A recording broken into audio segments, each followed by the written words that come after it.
Bismillahirrahmanirrahim. Assalamualaikum warahmatullahi wabarakatuh. Alhamdulillahi rabbil alamin. Wa afdalus salati wa atammu taslim ala sayyidina wa maulana Muhammadin wa ala alihi wa sahbihi ajma'in. Allahumma allimna ma yanfa'una wa anfa'na bima 'allamtana wa zidna ilman ya akramal akramin. Allahumma la sahla illa ma ja'altahu sahla wa anta taj'alul hazna idza syi'ta sahlan sahla. Rabbi yassir wa la tu'assir, Rabbi tammim bil khair. Alhamdulillah, para pecinta Sinyal Islam Indonesia, kita masih bisa melanjutkan kajian kitab Bidayatul Hidayah karangan Imam Hujjatul Islam Abu Hamid Muhammad ibn Muhammad Al-Ghazali At-Tusi rahimahullahu ta'ala, nafa'ana bihi wa bi'ulumihi amin. Kita masih akan melanjutkan fi adabin naum, dalam adab tidur. Setelah kita membacakan adab-adab tidur yang 8, di antaranya adalah mustaqbil al-qiblah, menghadap kiblat, dan tidurnya di atas bagian yang kanan, kemudian juga doanya kita sudah bahas, juga kita membahas sebelum tidur ada thaharah, kemudian mengingat mati dan beristighfar. Sampai tidur itu terus senantiasa berzikir, bertasbih, dan dalam keadaan berzikir kepada Allah Subhanahu wa taala. Imam Ghazali mengatakan qala faman fa'ala dzalika araja bi ruhihi ila al-'arsy wa kutiba musalliyan ila an yastayqidha. Tuh. Imam Al-Ghazali mengatakan yang melakukan itu, yang adab-adab sebelum tidur dijaga, maka dengan itu dia akan naik ruhnya. Ruhnya itu akan naik ke arsy dan malahan tertulis sebagai orang yang sholat sampai bangun.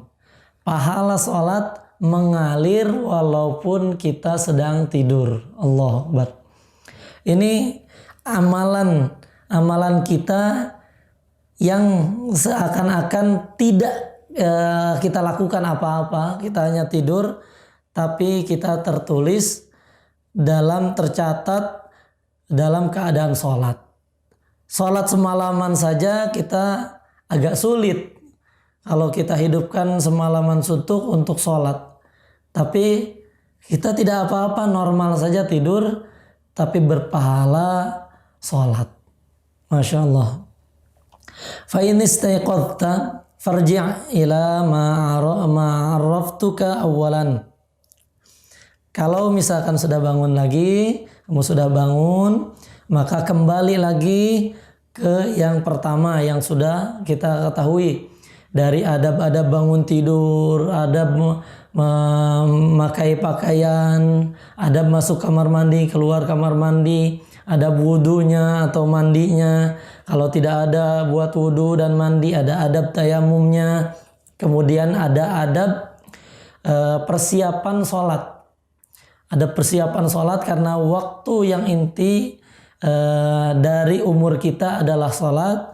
Kemudian ada juga kita isi kekosongan di antara sholat, apa yang kita kerjakan termasuk pekerjaan kita itu ada adab-adabnya. Kembali lagi disilahkan di pertemuan-pertemuan yang sebelumnya. Wadawim ala hadha tartibi baqiyata umurika.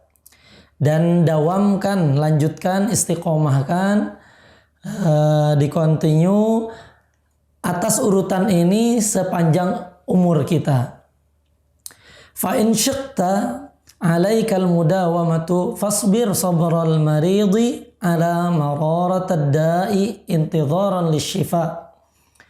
Kalaupun kita menghadapi kesulitan, kamu menghadapi kesulitan untuk istiqomah dalam mengerjakan hal-hal ini, ada bangun tidur dan yang lain sebagainya. Istiqomah itu misalkan kita dapatkan sulit sekali, kita harus sabar. seperti sabarnya orang yang sakit menelan obat. Obat walaupun dirasakan pahit sedikit saja, cuma paling juga nanti minum sudah hilang lagi, atau makan apa lagi dengan penawarnya hilang, secara pahitnya itu akan hilang. Tapi kan yang kita tunggu itu adalah sembuh dari sakitnya. Jadi tidak apa-apalah minum obat sedikit sebentar, pahit, yang penting nanti dampaknya mudah-mudahan akan sembuh. Kita pun tidak apa-apa walaupun sulit kita untuk mengistiqomahkan adab-adab dari bangun tidur sampai tidur lagi. Sulit, tidak apa-apa. Sabar saja, terus diulang-ulang setiap hari. Karena ini pun amalan harian. Jadi setiap hari itu kita mencoba lebih baik lagi, lebih baik lagi. Hari ini kita targetkan misalkan paling minimal 3 adab saja kita amalkan. Besoknya lagi 5 adab kita amalkan. Atau yang selanjutnya misalkan bulan depan amalan-amalan ini harus teramalkan semua. Misalkan adab bangun tidur telah teramalkan semua. Di minggu berikutnya amalan sebelum sholat teramalkan semua. Itu akan lebih bagus lagi. Terus kita cara mengistiqomahkannya silahkan semampu kita. Tapi harus terus berjuang melanjutkan dan mengusahakan agar kita istiqomah. Wa tafakkar fi qasri umrika, dan berfikirlah dalam pendeknya umurmu. Kita kan umurnya pendek. Berapa tahun sih? Wa in ishta mathalan, kita contohkan aja. Walaupun kita hidup, kamu hidup misalkan mi'ata sanah, 100 tahun. Oke, kita hidup 100 tahun. Fahiya qalilatun bil idhafati ila maqamika fid daril akhirah. Wa hiya abadul abad.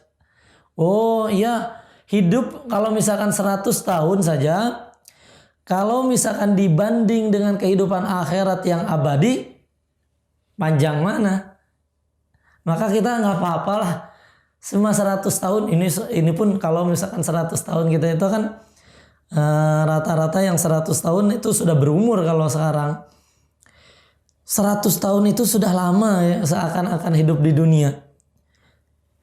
Kalau misalkan sabar 100 tahun dalam istiqomah ini akan lebih sulit memang. Istiqomah ini banyak sekali adab-adab yang harus ditunaikan.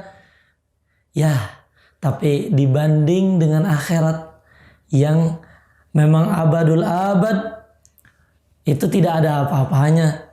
Cuma sebatas minum obat, lewat begitu saja nanti kan sembuh. Nah, begitu juga. Cuma 100 tahun, nanti juga di sana hidup selamanya justru enak.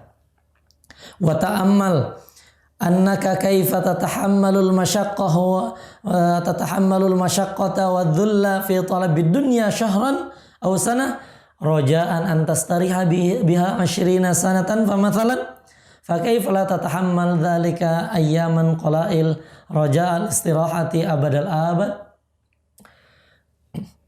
Kita juga kita pikirkan, coba angan-angan, kalau kita sabar 1 bulan bekerja, nih ada yang bekerja bulanan atau kerjaan tahunan untuk menghidupkan 20 tahun. Ini kita juga banyak yang misalkan pekerjaannya 3 bulan tidak di rumah, jadi selama 3 bulan itu bekerja untuk akhirnya dia nanti 1 bulan tidak bekerja lagi, akhirnya istirahat di rumah. Kemudian bekerja lagi, nanti istirahat misalkan 1 tahun tidak bekerja, oke, tidak apa-apa. Ini bekerja berbulan-bulan untuk misalkan 20 tahun tidak bekerja. Itu orang mau. Kenapa kita tidak sabar untuk waktu yang sebentar? Kita sekarang memang waktunya ingin itu, ini itu, tapi kita sabar, tetap melakukan hal-hal yang biasa saja, seperti biasa, kerja ya tetap kerja, tidur tetap tidur. Tapi dengan adab-adab ini, Kita lakukan dengan aturan adab-adab yang dicontohkan oleh para ulama agar kita istirahat di akhirat nanti dalam keadaan nyaman. Jadi yang kita siapkan bukan hanya kehidupan yang nyaman, tapi bagaimana kematian atau setelah kematian itu nyaman. Tetap walaupun yang kita siapkan kematian nyaman dan setelah kematian kita nyaman, sebetulnya kehidupan dunia juga normal-normal saja. Wala tutawwil amalaka fayathqul 'alaika 'amaluka wa qad qarubal maut. Jangan terlalu banyak nanti diundur lagi. Oh nanti aja lah, minggu depan aja mulainya atau bulan depan saja.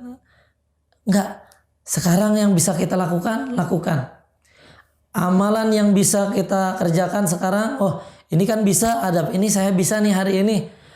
Atau misalkan memang sedang di rumah saya bisa mengerjakan ini, adab-adab sebelum sholat bisa semua saya kerjakan. Oke, fokuskan waktu ke sholat. Amalan-amalan ini kita amalkan, tingkatkan. Jangan sampai ditunda-tunda lagi. Nanti akan lebih berat amalan. Kita mengamalkan berat. Makin umurnya makin tua, nanti akan berat untuk mengamalkan. Padahal mati semakin mendekat. Ajal semakin mendekat. Wa qul fi nafsika, katakan dalam dirimu, katakan dalam diri kita, inni atahammalul masyaqqatal yaum fala'alla amutu lailah wa asbirul lailah fala'alla amutu ghadan. Katakan dalam diri kita, oke lah saya sabar untuk hari ini mengamalkan amalan-amalan ini karena bisa saja saya akan mati malam ini. Saya juga sabar ini sebelum tidur kita amalkan amalan-amalan sebelum tidur, amalan malam hari, sore hari, bisa saja kita akan mati besok. Fa innal mauta la yahjumu fi waqtin makhsusin wa halin makhsusin wa sinnin makhsusin. Maka sesungguhnya maut itu tidak menyerang seseorang di waktu yang khusus, keadaan yang khusus atau umur yang khusus. Enggak, waktu, umur itu tidak mengenal itu semua. Kalau waktunya ajal, ketika dia meninggal, meninggal saja. Tidak harus dia siap atau tidak siap, umur tua atau muda, tidak mengenal itu. Fala budda min hujumihi, harusnya kita yang menyerang. Kita menyerang mati bukan kita menantang maut, tapi kita mempersiapkan mati kapanpun itu. Bahkan kalau bisa kita berdoa untuk kematian kita, ya. Berdoa untuk kematian kita. Kita ingin model apa? Bukan berarti kita ingin mati segera, bukan.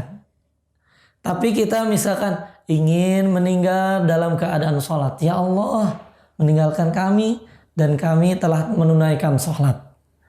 Ya Allah, jadikan kami meninggal ketika dalam keadaan puasa. Ya Allah, jadikan kami meninggal ketika setelah mengajar. Ketika setelah amalan-amalan yang baik yang lain. Itu berdoa, meminta agar meninggalnya dalam keadaan ketaatan pada Allah Subhanahu wa taala. Ini permintaan meninggal. Tapi tidak mesti harus waktu itu, misalkan tidak. Fala budda min hujumi, kita yang harus menyerang. Fal isti'dad lahu aula minal isti'dad lidunya. Menyiapkan kematian itu lebih utama daripada menyiapkan untuk dunia. Kita banyak yang melakukan persiapan untuk bulan depan. Atau setidaknya untuk besok saya akan makan apa sih kira-kira. Dipersiapkan itu, ada persiapannya. Oh besok akan makan ini, makan itu. Untuk dunia saja kita ada persiapan. Kenapa untuk mati kita tidak ada persiapan ini? Seakan-akan kok akan hidup terus. Padahal matilah yang tidak ada tahu itu. Kita tidak tahu kapan matinya. Kalau makan, karena Allah Subhanahu wa taala yang mengatur rizki. Insya Allah makan sebetulnya makan. Tidak usah khawatir gitu. Kalau mati kita tidak tahu, lebih tidak tahu lagi. Kita masih mikirkan akan makan apa di sore hari. Padahal umur kita saja sampai sore atau tidak, kita tidak tahu. Wa anta ta'lamu annaka la tabqa fiha illa muddatan yasiratan wa la'allahu lam yabqa min ajalika illa yaumun wahid aw nafasin wahid. Dan kamu itu nggak tahu berapa umur yang masih tersisa. Bisa saja hanya tinggal sedikit lagi. Bisa saja hanya 1 hari atau 1 nafas lagi. Wallahu a'lam. Jadi orang yang memikirkan, oh nanti sampai sebulan ini stok nih. Sampai 1 bulan umurnya saja belum tentu sampai 1 bulan. Besok sudah ada persiapan makanan. Umur saja belum tahu sampai besok atau tidak. Kembali lagi, bukan kita tidak boleh mempersiapkan itu semuanya, siapkan itu, tapi kan ini lebih utama lagi yang kita tidak tahu, lebih utama kita untuk menyiapkannya. Faqaddir hadza fi qalbika kulla yaum. Terus ini setiap hari itu coba dipikirkan, kita diangan-angan lagi, kita bayangkan lagi, oh iya ya. Kok bisa saya persiapan sampai, ada yang persiapan tahunan, ada yang persiapan sampai, oh kalau misalkan saya pensiun atau kalau saya sudah tidak bekerja lagi, atau kalau saya, wah itu persiapannya sampai lama. Tapi untuk kematian belum ada persiapan, padahal di sanalah yang abadi. Wa kallif nafsaka sabra ala ta'atillah yauman fa yauman. Usahakan setiap hari itu diri kita harus mencoba untuk sabar ketaatan pada Allah Subhanahu wa taala. Taat saja, sabar. Memang sabar itu ada 3, sabar pada mengerjakan ketaatan Allah Subhanahu wa taala. Jadi taat itu memang perlu kesabaran. Kita kalau nggak sabar-sabar udah sholat langsung aja, agak cepet aja pengennya. Kita kalau tidak sabar ngaji ya udah baru berapa menit nggak sabar, udah saja pengennya. Rasa-rasanya memang kalau lagi ngaji itu pengen udahan aja. Maka perlu sabar untuk dalam ketaatan. Ada sabar juga dalam kita menjauhi kemaksiatan. Kita kelihatannya enak ini maksiat ini, tapi kita sabar karena kita tahu itu tuh dilarang oleh Allah Subhanahu wa taala, dilarang oleh agama, kita sabar tidak melaksanakannya. Nah, itu sabar juga termasuk yang sabar yang kita tahu itu sabar terhadap bala musibah misalkan, itu kita sabar juga. Coba sabar diri kita latih untuk sabar, 1 hari demi hari. Ketaatan itu kita jalankan dengan penuh kesabaran. Sabar sebentar saja, nanti akan kita temukan kesenangan di akhirat nanti. Fa innaka law qadartal baqa 50 sanatan wa alzamtaha sabra ala ta'atillahi ta'ala nafarta wasta'saita 'alaik. Fa in fa'alta dzalika farihta 'indal maut farhan la akhiralah. Kalau misalkan kita contoh saja 50 tahun kita sabar dalam ketaatan pada Allah Subhanahu wa taala dan kita kesampingkan itu masalah nafsu. Kita tidak turuti masalah nafsu. Ini istilahnya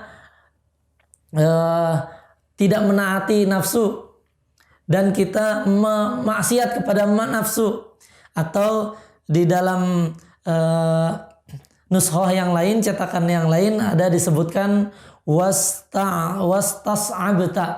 Artinya kelihatannya kok sulit banget gitu ya, menahan hawa nafsu seperti ini.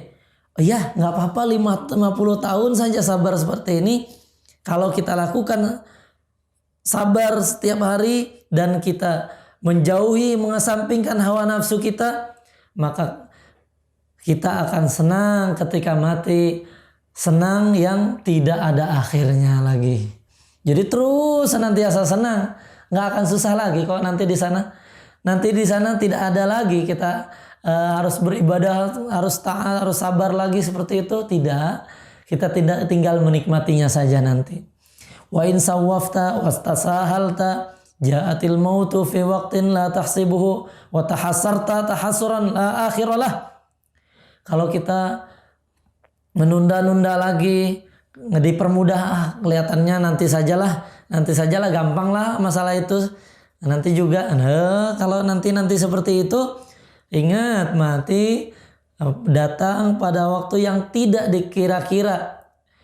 Memang ada yang memakai muqaddimah, ada pendahuluan, misalkan ada yang sakit terlebih dahulu, tapi yang tidak sakit pun ada saja yang meninggal. Nanti kalau misalkan tidak melakukan itu, tidak sabar kita di awal, tahasarta, ini nanti akan rugi terus menerus, tidak ada akhirnya ruginya. Wa inda sabah yahmadul qaumus sura. Ini ada istilah, kalau orang yang melakukan perjalanan malam, maka di pagi hari ternyata sudah sampai, udah tidak terasa. Seperti itu perjalanan kita kalau sabar nanti 50 tahun kita sabar taatan kepada Allah Subhanahu wa taala, tahu-taunya sudah sampai saja, sudah senang, tidak terasa perjalanan. Wa indal maut ya'tikal khabarul yaqin. Ketika mati baru nanti kita yakin, kita tahu kabar-kabar yang memang yang Allah Subhanahu wa taala kabarkan, Rasulullah kabarkan, itu benar ternyata. Oh, ternyata ustaz ini, para ulama itu ngomong beneran ternyata. Wala ta'lamunna dabahu ba'da hin. Kamu akan tahu nanti kalau setelah mati. Kita itu akan ngerti ini semua. Oh iya, benar juga ya. Ya Allah, amalan-amalan ini ternyata bermanfaat. Kita akan tahu ternyata amalan-amalan ini bermanfaat setelah kita meninggal. Tapi makanya jangan sampai menunggu kita meninggal kita belum mengamalkan. Lakukan dari sekarang. Apa yang bisa kita amalkan sekarang, lakukan dari sekarang. La tu'akhir amalaka ilal ghadi. Jangan sampai mengakhirkan pekerjaan kita sampai besok. Nanti besok lagi akhirnya, dan kita tidak tahu kapan kematian akan menimpa kita. Wa idza arsyadnaka ila tartibil awradi falnadhkur laka kayfiyatus salah kayfiyatus salati was shaumi wa adabihima wa adabil imamati wal qudwati wal jumu'ati. Dan Imam Al-Ghazali telah menyebutkan ini adab-adab harian, adab-adab kita dari bangun tidur sampai tidur lagi. Setelah itu Imam Al-Ghazali akan menyebutkan adab-adab yang berupa amalan harian, yang berupa patokan harian, yaitu salat, dan yang per pekan mingguan ada salat Jumat. Juga disebutkan bagaimana salat ini, kadang-kadang kita jadi imam atau jadi makmum, insya Allah akan disebutkan. Dan juga ada adab-adab yang tahunan, khususnya pada puasa Ramadan. Maka dengan amalan-amalan ini kita akan terjaga, baik hariannya, mingguannya, nanti ada bulanannya atau tahunannya. Dan adab-adab salat inilah yang akan menjadi penopang kita, karena salat itu menjadi modal dasar kita menghadap Allah Subhanahu wa taala. Mudah-mudahan kita bisa mengamalkan adab-adab harian ini sehingga kita bertakwa secara zahir, dan mudah-mudahan nanti akan dilanjutkan takwa secara batin, zahir dan batin, bertakwa kepada Allah Subhanahu wa taala sehingga Allah pantaskan kita menuju surganya Allah Subhanahu wa taala. Hadanallahu wa iyyakum ajmain. Assalamualaikum warahmatullahi wabarakatuh.